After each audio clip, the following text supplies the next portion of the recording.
narasumber kita di studio, yaitu jurnalis Timur Tengah, spesialis perang ini. Ya, betul. Saya sudah sering berbincang dengan beliau, Faisal Assegaf. Apa kabar, Bang Faisal? Baik, alhamdulillah. Mas Faisal, terima kasih sudah kesini lagi. Sama-sama, Bang Doni, sama-sama. Dan tentunya karena kita bicara tentang perang dengan berbagai teknologi perang, ya, dan kita sudah menyimak beberapa hari terakhir ini bagaimana kekuatan teknologi antar dua negara saling beradu. Sangat tepat karena sudah terhubung dengan kita melalui sambungan Zoom narasumber kita yang istimewa juga, Kepala Staf Angkatan Udara periode 2002-2005, Marsikal TNI Purnawirawan Cepi Hakim. Chief, apa kabar? Alhamdulillah, puji Tuhan. Pak Cepi, sehat ya? Puji Tuhan. Terima kasih Pak Cepi. Jadi Don, kalau kita lihat pembicaraan kita hari ini dengan dua narasumber, itu sebetulnya kita mau membagi dua hal sebetulnya. Pak Cepi berbicara tentang kekuatan pertempuran ke perang, sementara Mas Faisal ini kita bicara soal politik di Timur Tengah, soal Iran dan Israel ini. Kira-kira gitu. Tadi saya udah tanya sih, mau balik ke Timur Tengah nggak? Gitu. Ya mudah-mudahan panjang saya balik. Mudah-mudahan panjang. Analisa Anda akan panjang. Akan panjang dan harus panjang. Kenapa akan panjang dan harus panjang? Iran ini sudah punya pengalaman daya tahannya lama. Perang Iran-Irak kan 8 tahun.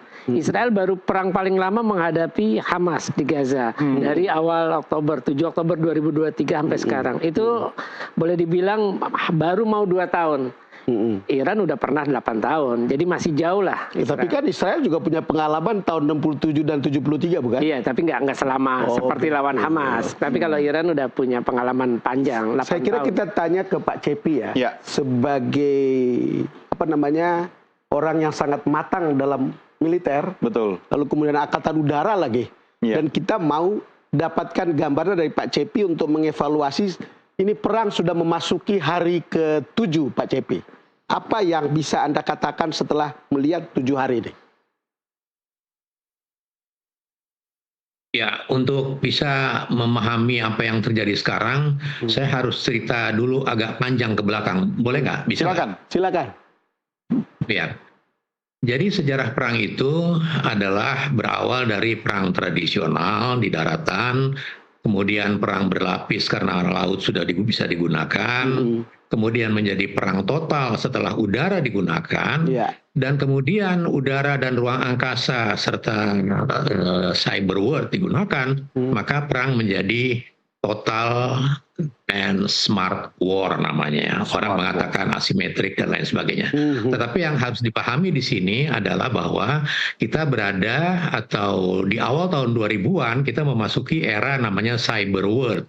Cyber world adalah the fifth domain after land, water, air, and space. Dia merupakan domain kelima panggung pertempuran udara, panggung pertempuran setelah daratan, perairan, udara, angkasa, dan luar angkasa. Dan itulah yang tengah kita saksikan sekarang ini.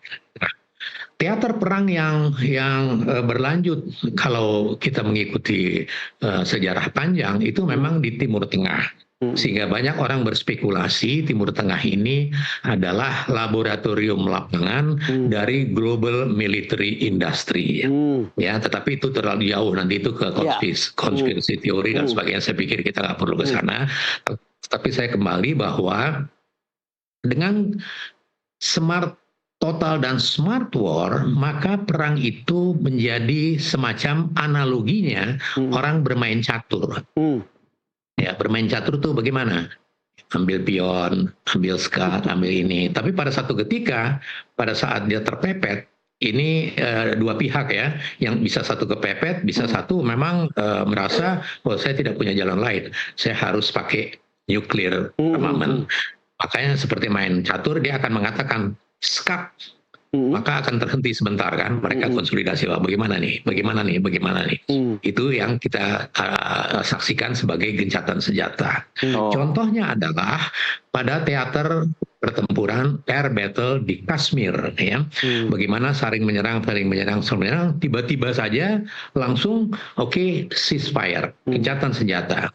Kenapa? Karena salah satu dari keduanya pasti sudah mengancam akan menggunakan mass destruction armament. Dan itu berbahaya ya, itu mutual destruction kalau begitu.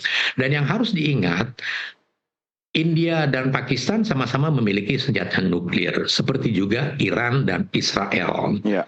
Senjata nuklir itu punya induknya masing-masing. Perkembangan persenjataan itu berkembang pesat ketika Perang Dingin berlangsung tahun 47 sampai dengan tahun 91 saat bubarnya Pakta Warsawa. Ketika itulah akselerasi kemajuan teknologi perang, terutama pengembangan senjata nuklir itu terjadi. Ya, jadi setelah Hiroshima dan Nagasaki menghentikan Perang Dunia Kedua, kemudian terjadi Cold War 47 sampai 91, maka yang terjadi adalah perlombaan persenjataan nuklir terutama. Nah, filosofi senjata nuklir adalah dia harus spreading out. Ya, dia harus tersebar. Dia nggak bisa di satu tempat. Nggak bisa. Dia harus tersebar. Itu sebabnya maka senjata nuklir juga tersebar. Dan bagaimana mengendalikan tersebar ini setelah Perang Dingin selesai?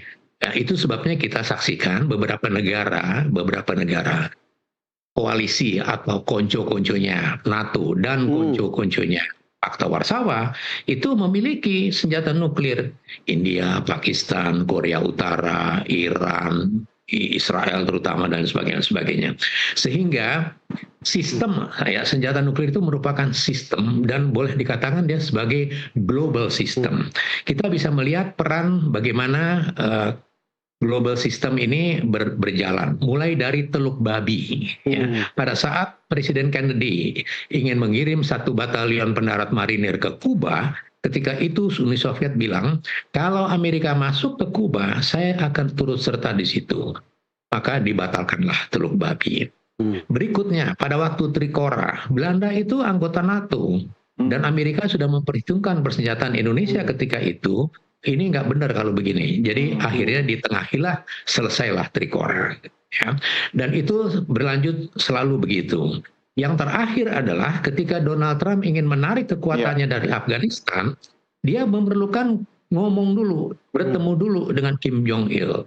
Apa yang diomongin kita nggak tahu. Tetapi kira-kira persenjataan nuklir yang terbesar di luar kawasan Amerika, dan itu adalah di Korea Utara.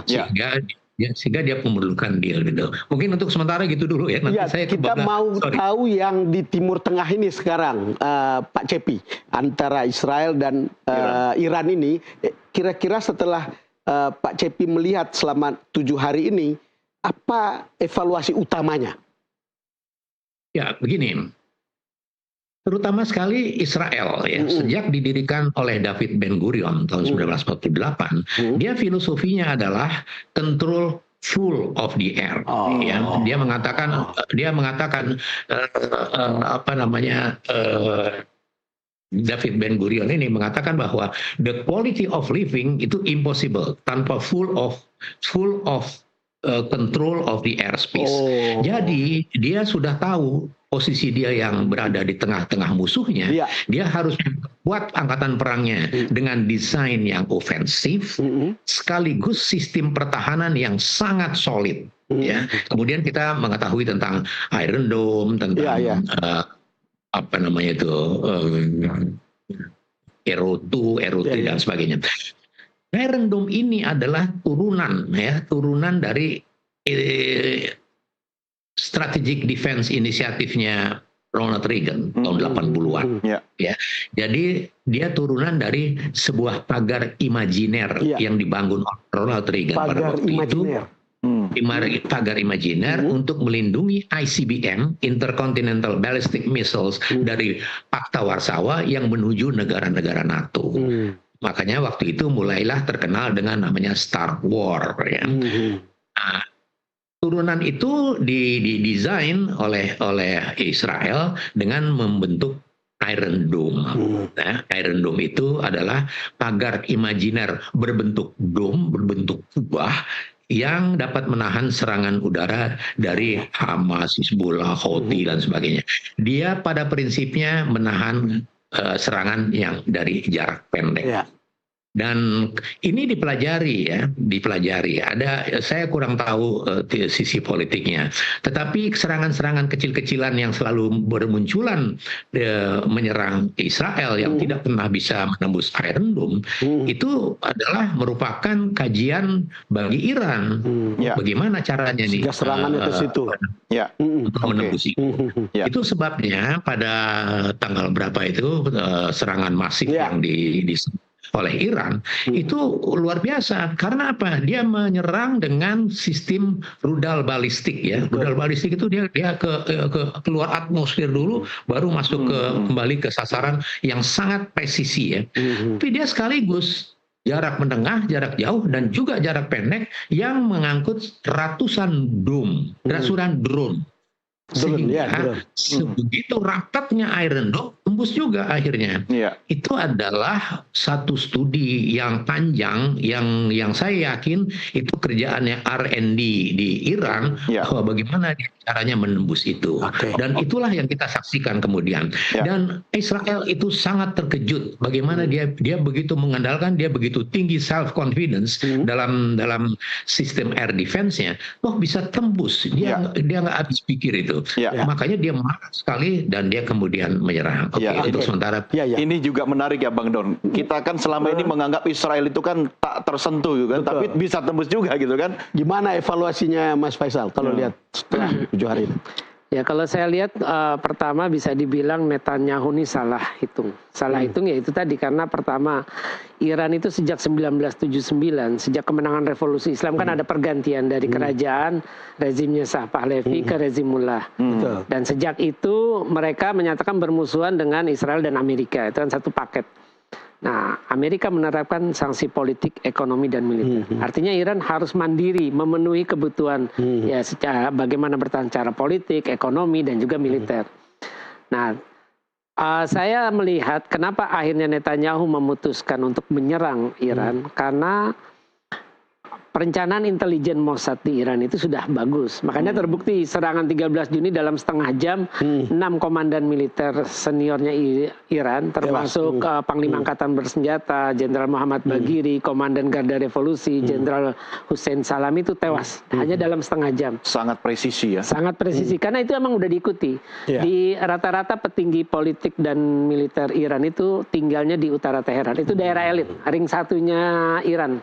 Dan diikuti betul sama diikuti betul sama mata di mana mereka tinggal, terus apa jalur perjalanannya, kan makanya mereka bisa tahu jam sekian pas serangan bisa ada di situ kan, artinya itu udah sangat cerita awalnya itu kan kira-kira seperti Ismail Haniyeh lah ya. Seperti itu. Nah akhirnya Israel lakukan serangan dan itu dan itu memang benar-benar mengagetkan. Nah ini pertanyaannya, kenapa Iran wajib membalas serangan itu? Kenapa Iran wajib membalas? Pertama, Iran sudah mengalami 2 penghinaan terbesar yang dilakukan oleh Israel terhadap Iran. Pertama, tewasnya Ismail Haniyeh, 30 Juli. Dia itu kan tamu negara, datang untuk menghadiri pelantikan Presiden Iran Masoud Pezeshkian. Iran nggak berbuat apa-apa. Harusnya dilindungi. Ini kok bisa tewas di Teheran, tamu negara. Itu kan memalukan banget, aib besar. Kemudian tewasnya lagi Sekretaris Jenderal Hizbullah Hasan Nasrallah 27 September 2024 tahun lalu. Itu juga Iran nggak berbuat apa-apa. Padahal Hamas dan Jihad Islam ini adalah 2 proksi utamanya Iran dalam menghadapi Israel. Betul. Kemudian istilahnya ini ibarat kalau gurita, 2 tentakel itu udah kena lah. Nah Iran kan kepalanya. Nah ini yang diserang Israel kepalanya. Nah ini kan penghinaan terbesar ketiga. Artinya rezim Mullah harus menjaga kredibilitasnya. Kan ini dipertanyakan oleh rakyatnya. Kan ada sebagian oposisi loh, kok ini bisa udah bobol sama Mossad yang tewas langsung Panglima Angkatan Bersenjata sama Komandan Garda Revolusi mau nggak mau harus balas. Itu untuk menjaga kredibilitas rezim yang berkuasa agar tidak jadi pertanyaan loh, kok gampang banget kita dibobol. Artinya sebenarnya Israel juga punya tujuan menurunkan rezim ini ya. Iya, pasti tujuannya itu. Pintu masuknya nuklir lah, isunya isu nuklir. Nah, kedua, kenapa Iran wajib membalas? Karena ini untuk menjaga harga diri bangsa Iran. Serangan dari sebuah negara lain ke negara lain itu kan bukan sekedar terhadap penguasa atau rezim yang berkuasa, tapi juga terhadap bangsa itu sendiri. Dan kita tahu Iran itu kan keturunan Persia, bangsa yang pernah berkuasa ribuan tahun lalu bareng Romawi kan. Sedangkan Israel negara kemarin sore baru muncul 1948. Amerika baru muncul 1776. Itulah kenapa yang membuat Iran mampu menghadapi sanksi politik, ekonomi dan militer sejak 1979, karena mereka punya pride sebagai bangsa.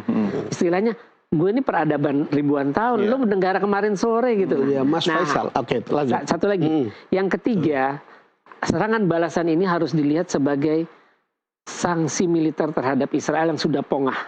Dia melakukan kejahatan genosida di Gaza, dia melakukan kejahatan perang, kan itu sudah diakui oleh Mahkamah Internasional ICJ. Bahkan ICC sudah mengeluarkan surat perintah penangkapan buat Perdana Menteri Netanyahu dan mantan Menteri Pertahanan Yoav Gallant. Artinya Iran ini bisa dilihat mereka mengambil peran dari Dewan Keamanan yang sudah impoten, mereka juga mengambil peran dari dunia yang sudah mati terhadap kemanusiaan yang sudah diinjak-injak oleh Israel di Gaza. Sekarang pertanyaannya, saya mau tanya ke Pak Cepi nih. Ini soal keunggulan. Kan ini kan perang udara. Itu kan luar biasa. Jadi kekuatan pesawat tempur, lalu kemudian rudal balistik, baik jarak menengah maupun jarak sedang gitu. Yang kemudian memperlihatkan bahwa ini kan perangnya itu betul-betul jarak jauh ya. Lalu kemudian kalau kita lihat dari berbagai laporan, kan ada cerita atau ada berita yang mengatakan Israel menyasar ke pusat-pusat pertahanan Iran. Kira-kira begitu.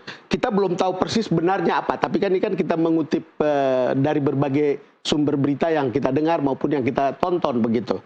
Kalau melihat penggunaan kekuatan udara, lalu kemudian kekuatan keduanya, apa yang bisa dikatakan oleh Pak Cepi? Ya, kemajuan teknologi membuat orang sulit untuk bisa mengukur secara eksak ya.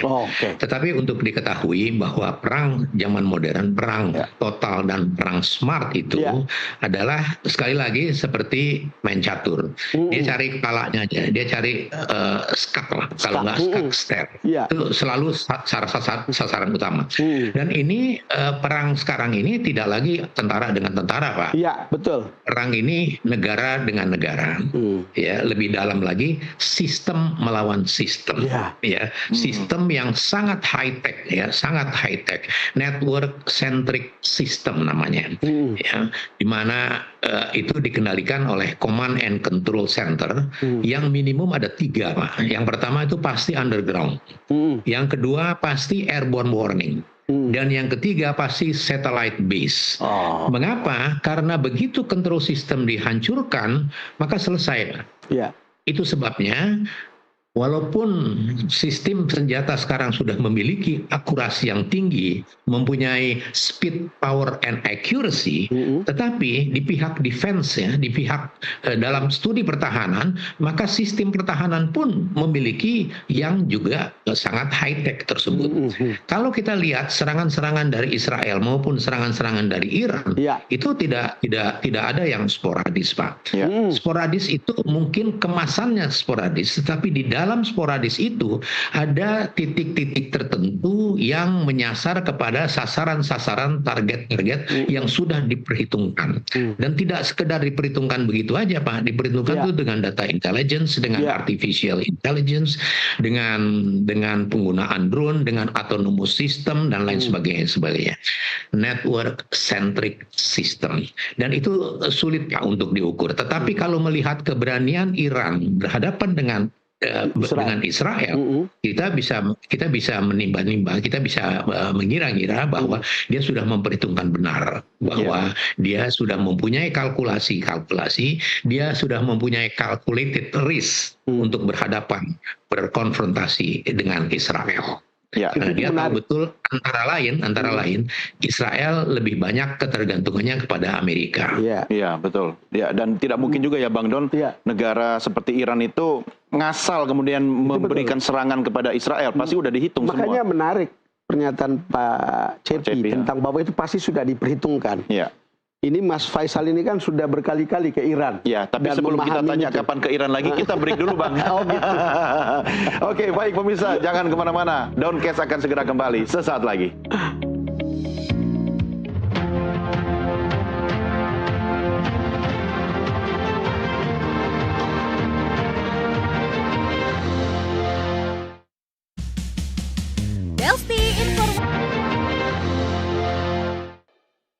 Anda masih bersama kami dalam Doncast, saya Doni The Geyser. Saya Don Bosco Slamet. Dan kami masih berbincang dengan Bang Faisal Assegaf dan juga Pak Cepi Hakim. Tapi saya kembali ke Bang Faisal dulu nih, Bang Don. Nah tadi apa yang Bang Don diskusikan dengan Pak Cepi itu sebenarnya saya jadi tertarik untuk melihat sebenarnya Bang Faisal, kalau soal kekuatan militer bisa diukur, tapi kekuatan mentalitas ya kan, bagaimana cara mengukurnya? Apalagi kalau kita lihat, Anda katakan Iran sudah dipermalukan berkali-kali oleh Israel. Dan ya kan? Iran itu adalah bangsa Persia. Iya, kebudayaannya, peradabannya sudah jauh lebih tua gitu. Bagaimana menjelaskan ini?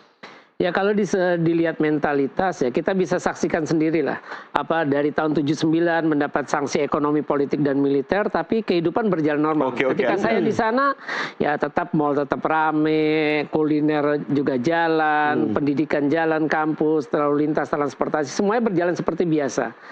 Ya itu tadi pride sebagai bangsa mereka punya. Jadi masa ngadepin negara kemarin sore kita kalah, takluk sama negara, kan itu yang itu. Makanya dalam perang ini dari awal saya sudah bisa menyimpulkan Iran itu sebenarnya sudah menang. Sudah menang lawan Israel. Apa yang membuat Anda mengatakan bahwa Iran itu sudah menang? Pertama, itu tadi karena dia di blokade politik, ekonomi, militer sama Amerika, ternyata dia bisa mengembangkan persenjataan dan bisa kita lihat Tel Aviv porak-poranda, Haifa juga apa istilahnya hancur. Itu kan sebuah pukulan berat buat Israel. Yang kedua, Israel secara militer dalam perang ini berperang sendirian. Iran maksud saya, Iran perang sendirian. Sedangkan Israel kan dibantu. Dari awal udah dibantu. Namanya keroyokan dengan sendirian kan, pengecut itu kan udah beda. Itu posisi itu udah menunjukkan siapa yang menang. Yang sendiri lawan itu. Yang ketiga, kemenangannya kenapa? Sampai sekarang sejak Israel berdiri belum pernah ada yang melakukan sanksi militer terhadap Israel atas berbagai pelanggaran hukum internasional. Terus kemudian sekarang genosida dilakukan Gaza. Kan semua orang nunggu dari awal Oktober 2023. Apa nih sanksi buat Israel? Semua greget. Makanya sekarang banyak kan masyarakat ya pasti di belakang Iran. Mereka senang melihat akhirnya ada juga negara yang menghukum. Nah yang keempat, sedikit banyak ini memberikan keadilan bagi bangsa Palestina. Terutama yang mengalami penjajahan, termasuk juga terutama di Gaza yang sedang mengalami genosida.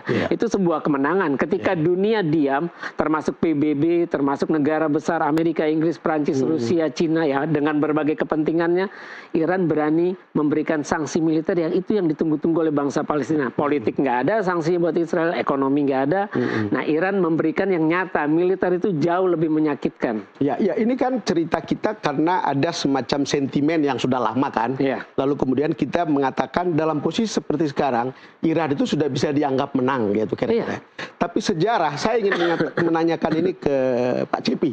Sejarah perang tahun 1967 dan tahun 1973 gitu, Israel melawan negara-negara di sekitarnya Arab, itu Israel memenangkan perang itu gitu.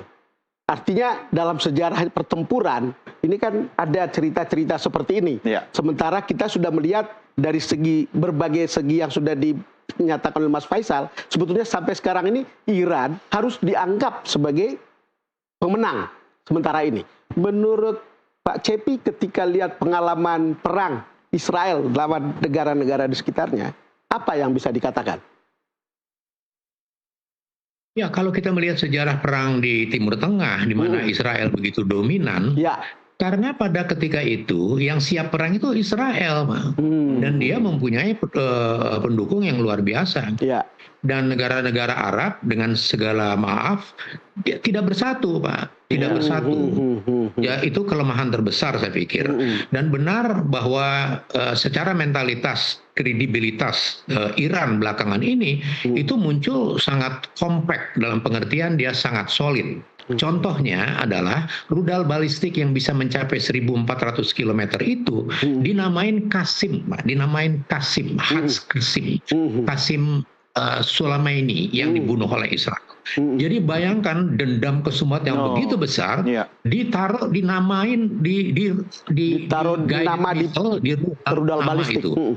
Ya, rudal balistik 1.400 km, Pak. ya, rudal balistik. Dia ke luar atmosfer dan merupakan satu guided missile yang precisionnya sangat tinggi. Jadi itu satu kebulatan tekad yang menggambarkan bagaimana kesiapan Iran berhadapan dengan Israel. Jadi kalau dibandingkan dengan perang-perang sebelumnya itu sulit untuk bisa dibandingkan karena Israel sekali lagi pada saat didirikan 48, David Ben Gurion sudah menyadari betul posisinya. Dia mengatakan a high standard of living, a rich culture, spiritual, political, and economic independence are not possible without full of aerial control. Bayangkan itu tekad yang luar biasa tahun 48, Pak. Sementara negara-negara Arab yang menjadi musuh di sekelilingnya itu tidak ada konsolidasi dalam bagaimana mereka bersatu berhadapan dengan musuh bersama. Dan sampai sekarang pun kita lihat seolah-olah, saya tidak tahu pasti, Iran sendirian. Ya, tapi dalam kata sendirian tadi Pak Cepi ya, itu sebenarnya kalau saya pinjam statementnya Bang Faisal, secara mental Iran sudah menang. Tapi statementnya Pak Cepi tadi soal total and smart war, itu kan indikator mengukurnya kan berbeda ya Pak Cepi ya. Nah, dari total and smart war itu membandingkan Iran dan Israel, siapa yang paling unggul, Chief? Ya, ini juga merupakan satu pertanyaan yang tidak mudah untuk dijawab. Karena kalau bertanya siapa yang paling unggul, teknologi sudah sampai kepada namanya cyber war. Ya. Cyber war ini contohnya seperti ini.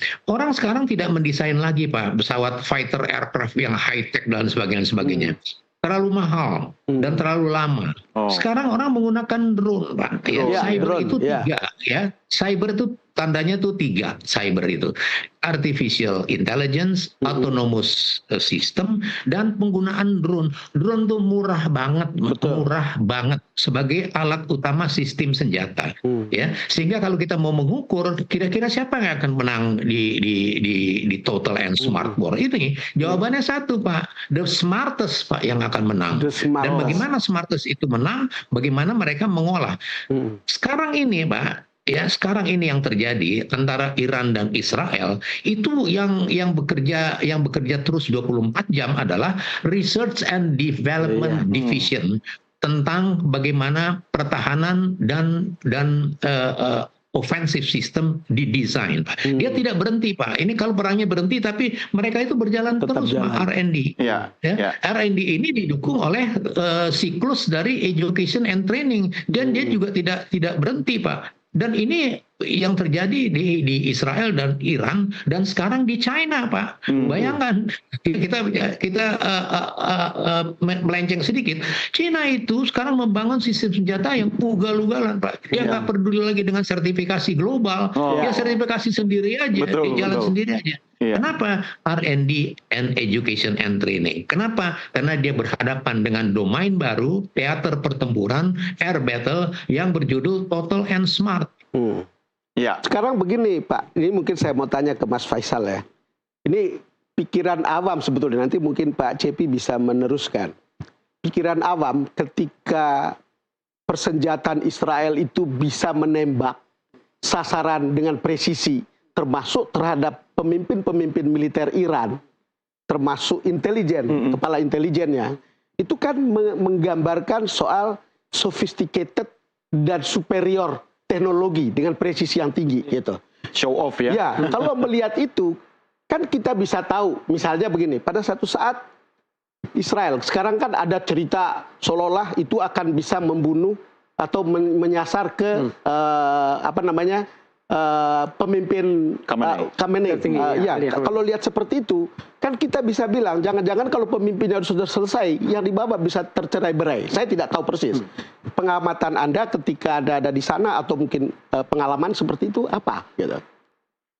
Ini kan kalau kita bandingkan dengan Hamas, Hizbullah yang milisi, mereka pemimpin tewas saja sudah punya mekanisme apalagi sebuah negara seperti Iran. Iya, mereka pasti sudah punya dasar yang namanya konstitusi, bagaimana menghadapi keadaan darurat, pemimpin tewas. Kan kayak Raisi kan tewas, jatuh, walaupun bukan dibunuh, tapi kan tetap aja dia tewas, itu udah ada. Nah, ini pemimpin tertinggi ini kan yang kedua setelah Khomeini kan. Nah, yang jelas ini juga bakal jadi ujian buat Iran. Apakah kalau nanti Khamenei tewas, mereka sudah siap pengganti? Tapi saya yakin sebagai sebuah negara sudah ada mekanisme itu. Sudah ada calon penggantinya. Karena itu dipilih namanya oleh Dewan Ahli. Dewan Ahli itu kalau tidak salah anggotanya 88 apa kalau nggak salah. Yang memilih dan bisa memberhentikan atau mengevaluasi pemimpin tertinggi Iran. Nah, memang tujuan dari Iran dengan Amerika sendiri sebenarnya memang ingin mengganti rezim. Dulu kan mereka pernah bersahabat waktu zaman Shah Reza Pahlavi. Malah Iran itu merupakan negara Muslim kedua yang mengakui berdirinya Israel setelah Turki. Ya, betul. Itu Turki 1949, Iran 6 Maret 1950. Jadi mereka istilahnya yang termasuk yang awal sebagai negara Muslim mengakui. Nah, artinya Amerika dengan Israel ingin mengubah itu lagi. Jadi bagaimana perubahan rezim itu sendiri. Nah, salah satunya ya itu tadi pintu masuknya nuklir. Nah, kalau ditanya apakah benar kecurigaan itu, sebenarnya itu jadi pertanyaan. Kalau memang Iran memang ingin membuat senjata nuklir, itu mereka pasti tidak akan mengizinkan tim inspeksi IAEA masuk. Kan Iran buka diri. Nah, ini kan bentuk standar gandanya. Kenapa Iran dipaksa untuk menerima tim inspeksi IAEA, Badan Tenaga Atom Internasional, sedangkan Israel tidak pernah, Amerika atau dunia menuntut itu. Padahal Israel sudah sangat dicurigai. Saya pernah wawancara pembocor nuklir Israel, namanya Mordechai Vanunu, 2004 Juli saya masih ingat, ketika dia keluar dari tahanan gara-gara bocorin program rahasia nuklir Israel ke koran The Sunday Times 1986, korannya Inggris London. Itu dia bilang 2004 ke saya, Israel sudah punya 200 bom nuklir. Tahun itu ya? Tahun itu. Ya, tapi memang orang melihat bahwa ada sesuatu yang tidak adil dalam proses seperti ini. Ya, gitu. memang benar. Cuman kan belakangan dikatakan bahwa sebetulnya karena Iran tidak mau menandatangani perjanjian ini kan. JCPOA. Cuma persoalan gini, tetap aja itu sebuah mekanisme yang tidak adil. Artinya begini, kenapa negara yang belum pasti punya senjata nuklir, terus diojok-ojok, dipropaganda sebagai ancaman terhadap perdamaian dunia. Sedangkan Israel, Amerika yang sudah punya nuklir tidak punya label seperti itu. Itu kan aneh. Yang kedua, bahkan Amerika adalah negara dalam sejarah dunia yang pertama kali menggunakan senjata nuklir. Itu kan sebuah pelanggaran hak asasi, pelanggaran hukum internasional. Tapi kenapa tadi Anda bilang lebih lama lebih baik perang ini? Lebih lama lebih baik ya, karena itu tadi saya bilang ini adalah momentum bagi Iran. Dia ini kan istilahnya kan selama ini juga dipertanyakan. Hamas, Ismail Haniyeh tewas, terus Hizbullah juga sekarang juga habis Nasrallah tewas juga agak mendem karena masalah konflik di domestik ya. Kan dipertanyakan sebagai porosnya, sebagai kepalanya dari poros anti-Israel itu sendiri. Nah, Iran ingin menunjukkan, saya pantas loh memimpin poros anti-Israel. Itu satu. Yang kedua, ya Iran ngambil keuntungan dari sini. Ini momentum untuk memberikan sanksi militer, memberikan hukuman terhadap Israel yang sudah pongah terhadap dunia.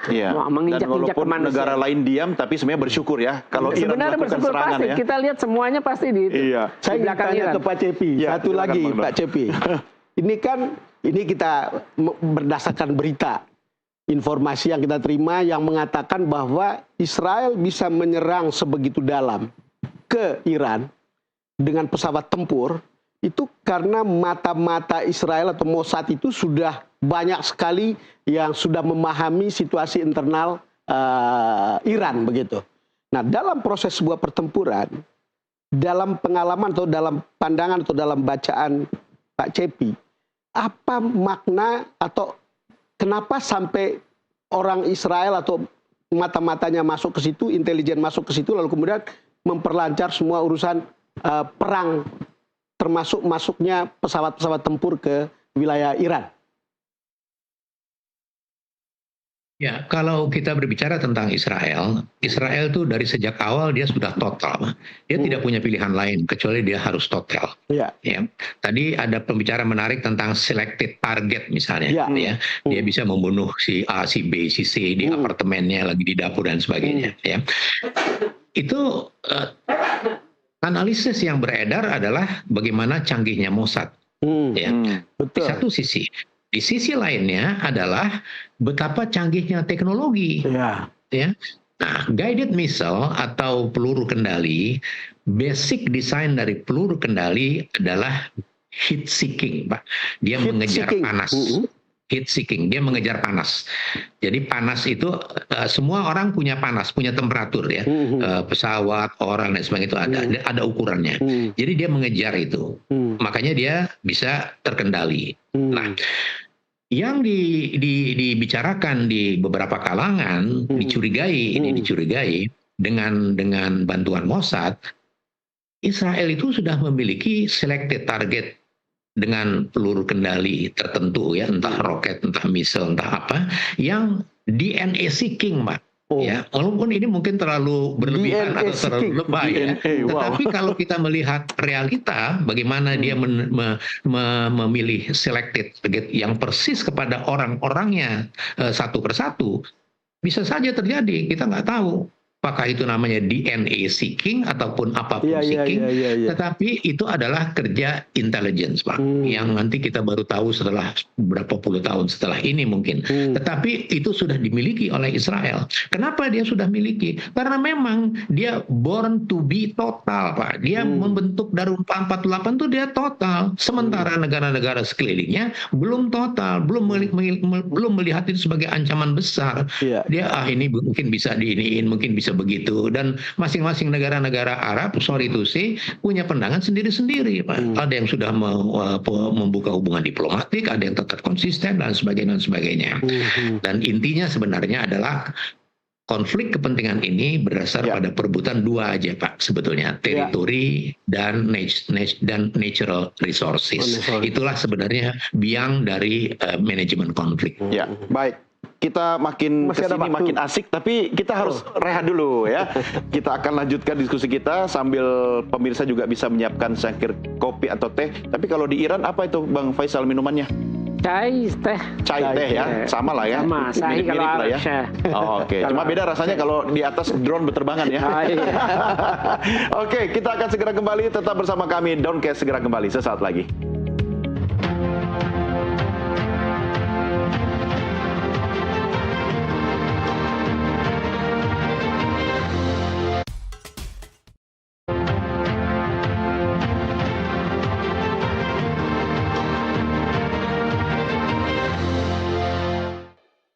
Anda masih bersama kami dalam Downcast, saya Doni The Geyser. Saya Don Bosco Slamet. Ya, kita lanjutkan bicara kita. Seru ini, apalagi kalau yang pengen balik ke sana nih katanya nih, Bang Faisal. Mas Faisal, ini ada pertanyaan yang sangat awam. Kan perang di negara-negara Teluk, lalu kemudian kita tidak tahu apakah ada negara lain yang bakal terseret ikut dalam perang ini gitu.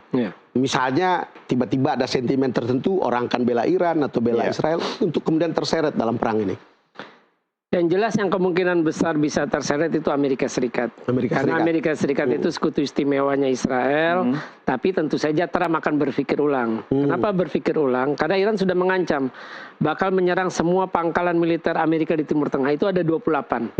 Kalau pangkalan militer Amerika semuanya dibombardir, dibumi hanguskan oleh Israel, itu punya efek domino. Artinya begini, negara-negara Arab Teluk, Arab Saudi, Kuwait, Qatar, Uni Emirat Arab, Bahrain dan Oman itu kan negara kerajaan yang mengandalkan keberlangsungan rezimnya terhadap dukungan militer Amerika. Jadi artinya kita tahu ketika revolusi Arab bagaimana negara-negara kerajaan itu khawatir, wah jangan-jangan sampai ke sini nih. Hosni Mubarak jatuh, Presiden Zainal Abidin bin Ali jatuh, terus Gaddafi di Libya, terus terakhir Assad. Ini kan mereka juga sebenarnya ketakutan, cuma karena masih ada dukungan Amerika. Bisa dibayangkan kalau pangkalan militer itu bumi hangus, tidak ada lagi militer Amerika. Pasti kemungkinan bibit-bibit oposisi itu cepat, karena kita tahu kerajaan nature-nya kan diktator. Nah ini awal bulan ini sudah ada gerakan oposisi di Arab Saudi yang ingin ada pergantian rezim. Mereka tidak puas dengan rezim yang ini. Nah kebayang kalau misalkan sampai Amerika turun, Iran menyerang semua pangkalan militer, dan negara-negara yang mengandalkan dukungan Amerika rezimnya supaya berlangsung, tetap berlangsung, kayak Mesir juga ya, Jordan juga, mungkin akan timbul pemberontakan di dalam negeri, revolusi, karena udah nggak ada tentara Amerika. Apakah dengan begitu mereka akan bersama Iran menyerang Israel misalnya? Nah itu masih agak sulit karena sibuk dalam negerinya sendiri juga kan. Karena mereka punya itu tadi masalah isu dalam negeri tadi. Karena ketika sudah tidak ada pangkalan militer Amerika, artinya keberlangsungan rezim mereka tuh sedikit banyak terancam. Karena nggak ada lagi yang bantu mereka untuk ini. Tapi ketika Amerika memecah kekuatan kebersamaan itu ya. Nah, jadi soliditas Arab itu dipecah sebenarnya. Meski tidak solid-solid amat begitu. Tidak solid-solid amat. Oke, saya tergelitik seperti diskusi Bang Don tadi ke Pak Cepi. Saya ingin kembali ke Pak Cepi karena kata Chief tadi bahwa total and smart world itu bahwa yang menang Pak Cepi adalah yang smarter gitu kan. Tapi ketika kita bicara perang ini kemudian siapa mendukung siapa, ini kan Israel bergotong royong dengan Amerika Serikat. Kalau nanti kemudian meluas kepada terlibatnya Rusia dan Tiongkok, nah bagaimana dengan diksi the smarter yang akan memenangkan perang ini, Chief? Ya, diskusi ini memang menarik ya. Mungkin saya perlu kasih gambaran tentang Amerika dulu ya, karena Amerika itu menarik untuk dibahas terlebih dahulu dalam konteks Iran Israel ini. Amerika sekarang ini Amerika itu sudah tidak sekuat dulu lagi. Ya. Sejarah Amerika itu sederhana. Pada tahun di bawah 40-an, mereka merasa nyaman dengan Amerika sendiri aja. Tetapi begitu Pearl Harbor pada 7 Desember 1941 itu mempermalukan martabat Amerika sebagai bangsa, dia bangun.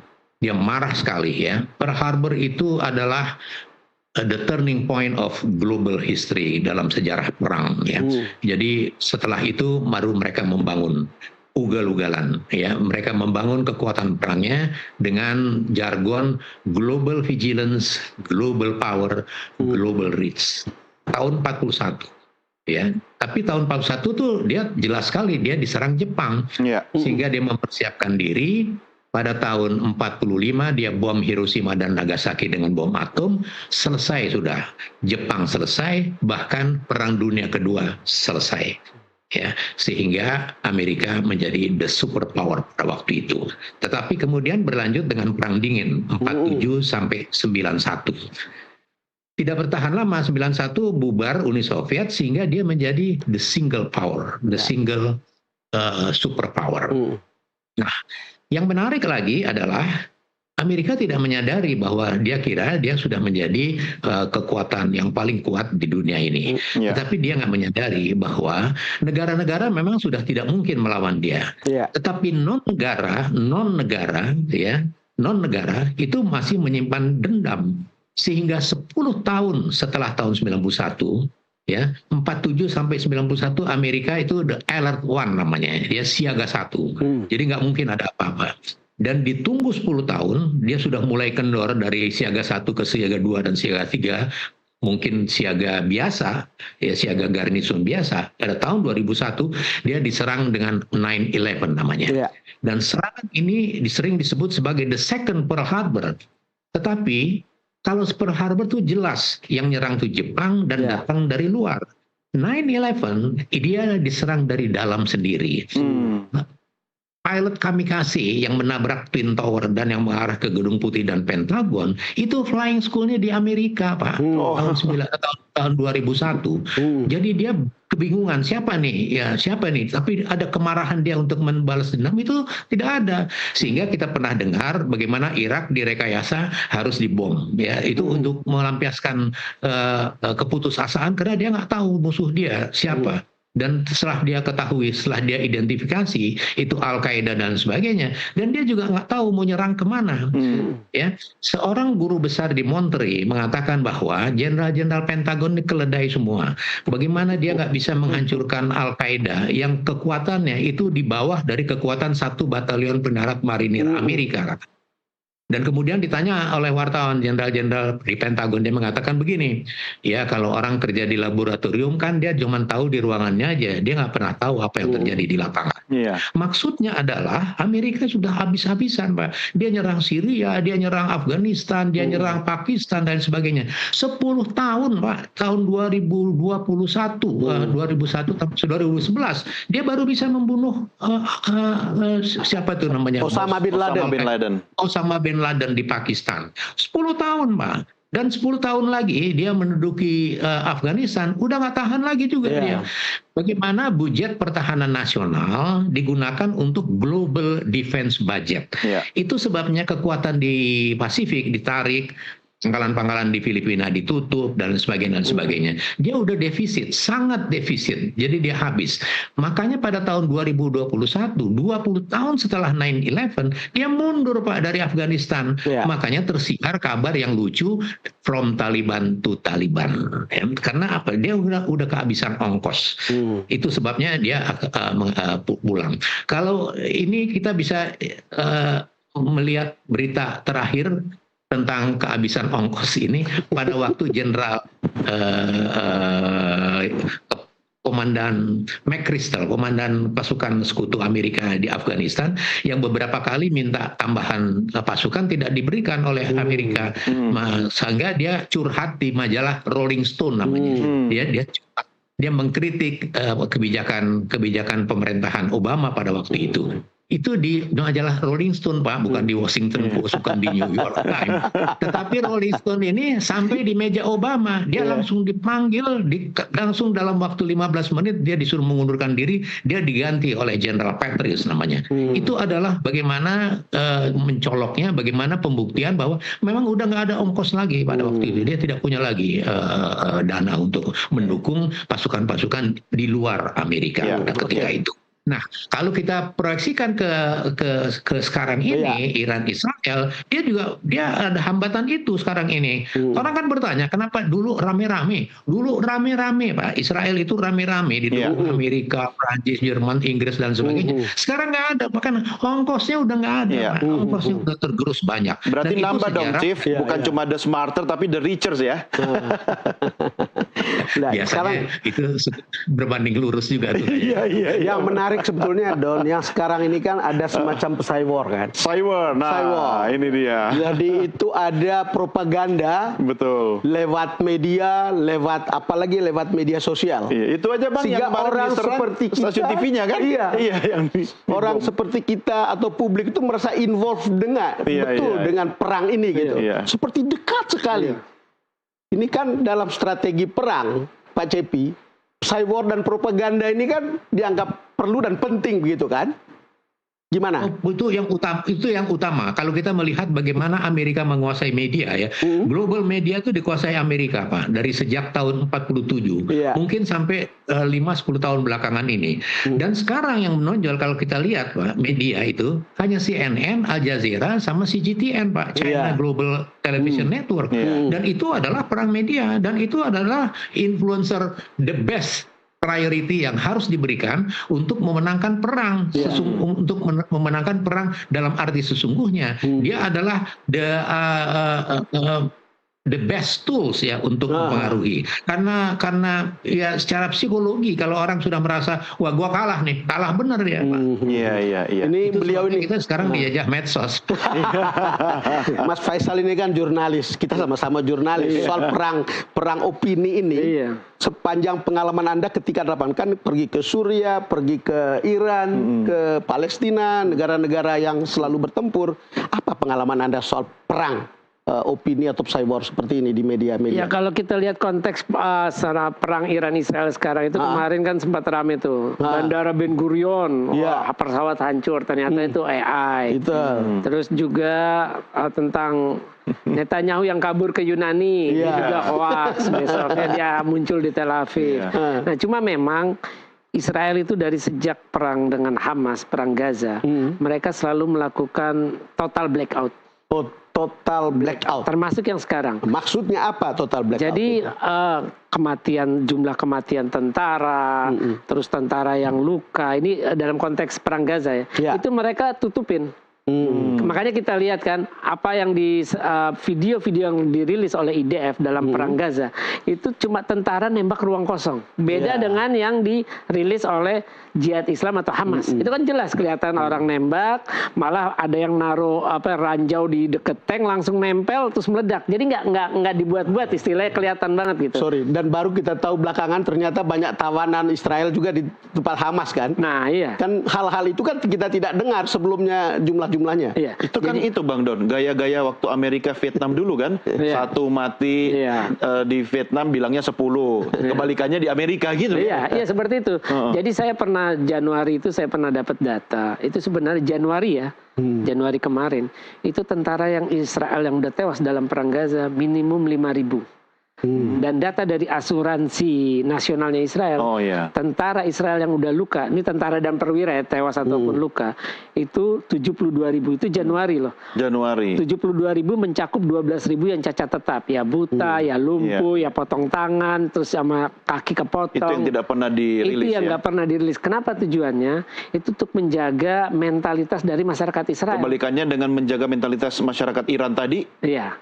Menjaga sama itu mereka. Jadi ada 3 hari lalu ada beberapa jurnalis asing ditahan karena merekam target-target militer yang kena hantaman peluru kendali Iran. Ya, termasuk Pak Cepi, bagaimana televisi Iran ditembak. Nah, jadi sasaran tembak, itu berarti memotong mata rantai propaganda top cyber, bukan? Iya, pasti. Dan kalau kita sudah bicara tentang media yang juga sudah terbungkus dalam high teknologi yang luar biasa, maka saya nggak bisa mengomentari. Kita sekarang nggak bisa mengidentifikasi yang mana hoax, yang mana berita benar. Sulit sekali untuk itu. Tetapi yang jelas bahwa itu menjadi tools yang sangat best dalam psychological war ya. Ya, makanya ada istilah deep fake ya. Sekarang ya. Hoax itu sudah sulit sekali, semakin tipis ya. Tetapi Bang Faisal, untuk menjaga mentalitas itu kan kadang-kadang perlu juga ya propaganda cyber tadi, meskipun itu fake gitu atau hoax begitu. Yang Anda lihat, Anda baca dari kekuatan mental masyarakat Iran itu sendiri seperti apa? Yang digempur juga bisa-bisan dengan cyber. Kalau saya lihat malah Iran itu lebih jujur dalam mengungkap. Artinya gini, saya melihat sejauh ini dari sejak perang pecah Jumat pekan lalu, itu nggak ada militer sensor militer. Nggak ada sama sekali. Sedangkan IDF itu melakukan sensor militer dari awal. Saya ada pengumumannya, ini saya punya pengumumannya. Itu dari awal mereka, kenapa itu? Karena Israel ini kan negara yang isinya hampir semuanya imigran, pendatang. Mereka pindah ke Israel dari negara asal mereka, ya kebanyakan dari Eropa ya, Eropa Timur, Polandia, pecahan Uni Soviet. Itu kan mereka datang kan karena pengen juga cari tempat yang aman. Nah ini dari awal 2023 mereka udah nggak aman. Tambah lagi sekarang Iran yang jauh lebih mengerikan serangannya. Artinya mereka makin nggak aman. Kan tadi seperti dibilang Pak Cepi, perang ini kan perebutan teritori. Orang baru bisa mengklaim teritori kalau punya penduduk. Nah kalau eksodus Israel makin banyak setelah perang Israel, gimana Israel mau mengklaim wilayah Palestina lainnya, malah makin kosong. Seperti upaya mengosongkan Gaza ya waktu itu ya. Nah seperti itu bagian dari itu untuk mengklaim. Ini nggak terasa nih Bang Don. Satu lagi sebentar, Pak Cepi, ini kira-kira pertempuran maksud saya. Ini akan berjalan panjang, atau apakah akan ada faktor yang membuat ini berhenti? Ya, kalau kita berbicara sampai ke arah situ, maka kita harus memahami bahwa hukum alam itu kan selalu mencapai satu titik equilibrium, Pak. Jadi bagaimanapun akan ada nanti satu titik temu itu. Tapi saya ingin menambahkan bahwa psychological warfare itu adalah built-in, Pak, dengan physical warfare. Tadi sudah disebut-sebut bagaimana contohnya Vietnam ya. Pemberitaan di tingkat global itu Amerika menang terus, tapi tahu-tahu mundur teratur. Apa yang terjadi di belakang kita nggak tahu ya. Dan itulah yang sekarang yang terjadi. Tapi sekali lagi analoginya itu sederhana, seperti main catur. Jadi sekarang orang mengincar stoknya, dan dalam permainan, dinamika permainan itu terjadi makan pion, makan peluncur, makan kuda dan sebagainya, kemudian gencatan senjata dan sebagainya. Nah, yang menjadi kunci sekarang adalah negara besar yang memiliki induk utama dari nuclear power itu sendiri, Amerika dan Rusia mungkin, tahu sekarang sudah berkembang di Cina dan saya nggak tahu, tetapi dia memegang peran kunci bagaimana perang di Timur Tengah, pertempuran di teater Timur Tengah ini bisa berhenti atau bisa berlarut-larut atau bahkan bisa kita nggak tahu. Tapi kalau tadi meminjam kata-katanya Bang Faisal, Bang Don, pengennya kan lama gitu kan. Tapi kira-kira prediksi Anda lama itu berapa lama? Berapa lama? Ini semua tergantung sih, apakah Trump minta paksa Israel menyerah. Kan kita tahu sebelum dia dilantik, dia paksa harus ada gencatan senjata sebelum saya dilantik. Walaupun habis itu perang berlanjut lagi demi kepentingan Israel kan. Atau proses ini bisa berhenti. Yang jelas Iran di atas angin. Iran nggak akan berhenti. Dan kalau Israel berhenti artinya Israel menyerah kalah kan. Ini kan perang ini sendiri adalah bagian dari ambisi politiknya Netanyahu untuk memelihara karir politiknya. Ketika di Gaza dia mandek, nggak bisa. 3 tujuan perang itu membebaskan semua sandera, menghancurkan Hamas, mendemilitarisasi Gaza, itu kan gagal. Sampai sekarang dia nyari panggung lain. Cari panggung lain. Nah artinya perang baru bisa dihentikan kalau Knesset melakukan mosi tidak percaya dan menang. Artinya dari luar itu ada tekanan Amerika yang keras terhadap Netanyahu, atau dari dalam Knesset atau parlemen Israel melakukan mosi tidak percaya yang bisa menjungkalkan Netanyahu. Cuma itu aja sih. Tapi satu hal yang harus berhenti karena sudah sekat durasi kita. Baik, Bang Faisal terima kasih sudah bersama kami. Faisal, terima kasih. Chief Cepi Hakim juga terima kasih sudah bergabung bersama kami. Terima kasih Pak Cepi. Terima kasih, sampai berjumpa lagi di lain kesempatan Bapak-bapak sekalian. Ya, dan pemirsa, kita akhiri sampai di sini program Doncast. Jangan lupa kita akan berjumpa lagi di episode yang akan datang. Saya Doni The Geyser. Saya Don Bosco Slamun. Sampai jumpa.